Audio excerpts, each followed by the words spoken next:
अस्सलाम वालेकुम नाज़रीन, और साफ डिजिटल के साथ मैं हूं आमना मजीद। कागज़ के नोट खत्म, प्लास्टिक की करेंसी लाने का फैसला। 500 से ज़्यादा की ट्रांजैक्शन पर कितने रुपए कटौती होगी? तफसीलात में जाने से कबल आपसे गुजारिश करेंगे कि हमारा चैनल और साफ डिजिटल सब्सक्राइब कर लें और साथ मौजूद बेल के आइकन को क्लिक कर लें ताकि हमारी ताज़ा तरीन वीडियोस आप तक बर वक्त पहुँचती रहें।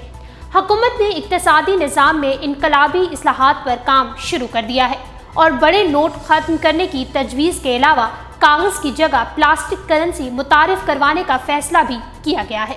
500 से ज़्यादा की ट्रांजैक्शन पर 24 रुपये की कटौती की तजवीज़ भी दी गई है।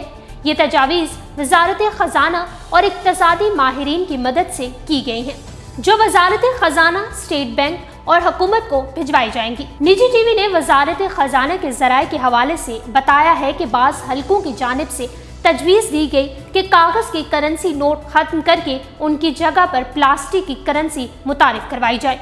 5000, 1000 और 500 के नोट खत्म करके मुल्क की सबसे बड़ी करेंसी 100 रुपए की कर देनी चाहिए। बड़े नोट खत्म होने से रिश्वत और करप्शन के खात्मे में भी मदद मिलेगी। ज़राए ने मजीद बताया कि शनाख्ती कार्ड खत्म करके डेबिट कार्ड को ही डिजिटल बनाने की तजवीज़ पर भी गौर किया जा रहा है।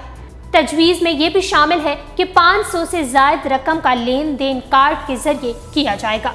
500 रुपये से ज़ायद की ट्रांजैक्शन पर 24 रुपये की कटौती की जाएगी और वो रकम बराह रास्त कौमी खजाने में जमा होगी।